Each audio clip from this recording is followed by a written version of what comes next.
I was a bit surprised by the response to one of my previous videos on the Clint Eastwood film Pale Rider. So many folks watched, which was great, and commented, which was even better. And while reading through the comments, it was clear to me there was a lot of love for the 1976 Western The Outlaw Josey Wales. I had watched the film a ton throughout my childhood, especially my teen years, but my guess is that I had not sat down to watch it all the way through for over 30 years. Yeah, I mean, I've watched like favorite scenes and moments, but watching from beginning to end, at least 30 years since I last done that. But I watched it the other night. And as I was watching it, I couldn't help but ask myself the question, is this his best Western? Is this Clint Eastwood's best? This video mainly is going to be about The Outlaw Josey Wales, but because of the nature of the question, I will later in the video consider a few of his other films and how this movie stacks up with his other work in the Western genre.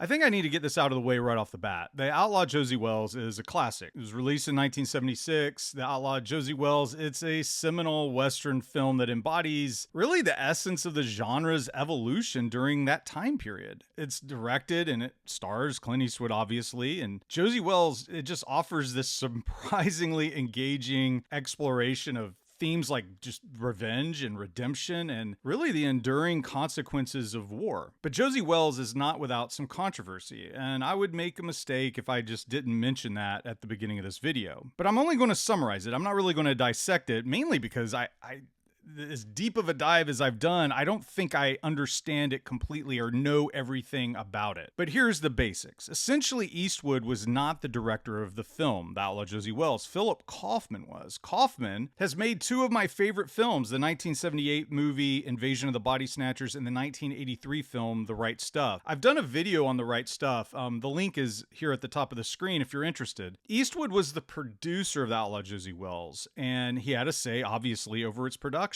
But it was Kaufman who wrote it with some help and did a lot of the pre-production work, a ton of it. According to Variety in the 70s, Kaufman was fired after 2 weeks of shooting. Eastwood publicly stated in the Los Angeles Herald-Examiner around that time that I hadn't fired anyone before and I found it a very tough thing to do. So what happened? Some say that the men got into an argument over Sandra Locke, who was cast in the film. Some say they both had romantic interest in her, and Eastwood used his power to fire Kaufman. But others say Eastwood's feud with director Philip Kaufman stemmed from their differing opinions on the film's direction and political undertones. The book that the film was based on was uncovered that it was written by a KKK leader and a speechwriter for George Wallace. Oh boy.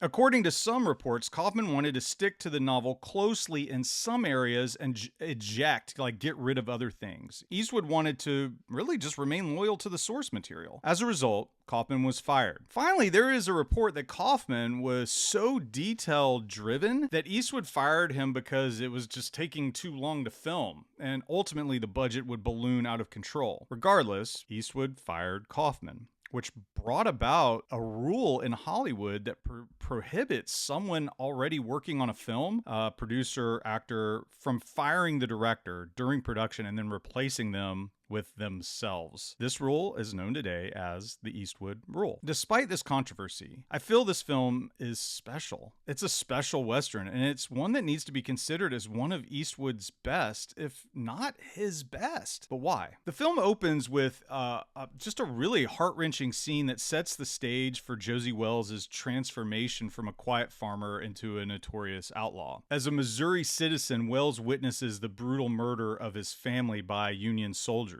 This insane event sparks his journey of retribution. And Josey Wales, he's really a complex character who's I found hard to characterize in like just a simplistic way, which you can do with many Westerns. Eastwood's portrayal, it masterfully conveys his like inner turmoil. He's really good in this as an actor, and it makes him a standout anti-hero in the Western genre. Early on in the film, we realize two things. First, the writing by Kaufman and those the other people that worked on the script, it's stellar. It is simple, it's clear, and the dialogue is surprisingly authentic. This is a huge strength of the film. I never felt that the movie was preaching at me through the dialogue. There are plenty of movies that do that, and there are plenty of movies that do that in this genre. genre. This isn't one, in my opinion. Second, the cinematography by Bruce Surtees is really good. It captures the rugged beauty of the American West. It showcases obviously these vast landscapes and intimate character moments, and just the raw, like unforgiving nature of the terrain. There's some visual motifs that I adore from this film. One, for example, is the wide shot where Eastwood is just sitting in his grief at the beginning of the film, and we see almost an identical shot at the end when a transformation is taking place in his heart and mind. It's really beautiful stuff. It goes without saying that Eastwood is a wonderful director, and his talent is evident in this film. His work is confident, it's nuanced, it successfully balances action, drama, and humor. The film's pacing and camera work reflect his growing mastery of storytelling through visuals, which would become really a hallmark of his later directorial career. The pacing in this movie is stellar. I would go so far to say it's one of the best paced films of that time period. I mean, consider, for example, the Best Picture winner of 1976, Rocky. It came out same time, and while I adore Rocky, love this movie, it lags at points. Josey Wales, in my opinion, has none of that, which really helps it hold up for modern audiences. Younger people, for example, my son sat down to watch this with me on my rewatch, and he's like, this movie's awesome.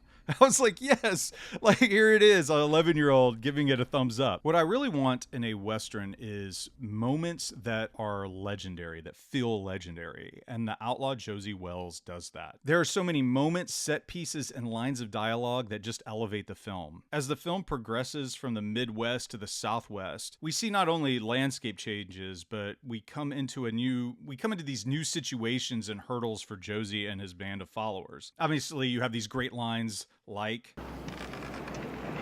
"Are you gonna pull those pistols or whistle Dixie?" And there are moments like this.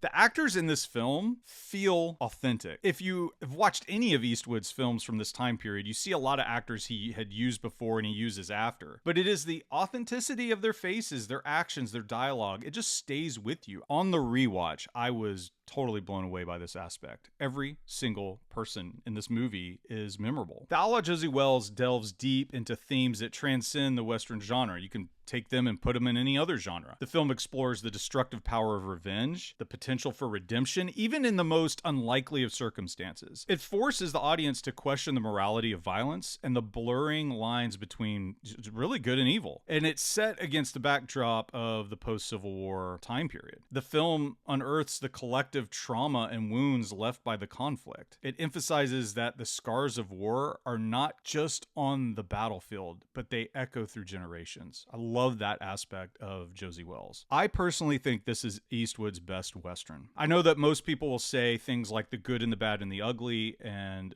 maybe Unforgiven. I love both movies. Absolutely love them. But for me, this film is entertaining and it feels mythic, like many of the best Westerns do. And at the same time, it can delve into thoughtful reflection as it explores the themes I talked about earlier. Josey Wales can be subversive too, as it flips some of the conversations of the Western film on its head. If anything, I don't think Unforgiven can be made to the level it reaches if Eastwood doesn't make Josey Wales. The Outlaw Josey Wales stands as a testament to the power of storytelling and cinema. It transcends the confines of the Western genre. It offers this gritty, multi-dimensional exploration of humanity's darker aspects, while it highlights the potential that we can find redemption. Clint Eastwood's performance and directorial skills, coupled with the film's stunning cinematography, I think it makes it a masterpiece, and it continues to captivate the people that watch it. And I think it solidifies itself as a timeless classic. It's my favorite Clint Eastwood Western, and I think it's his best. What do you think of the Outlaw Josey Wales? What are your favorite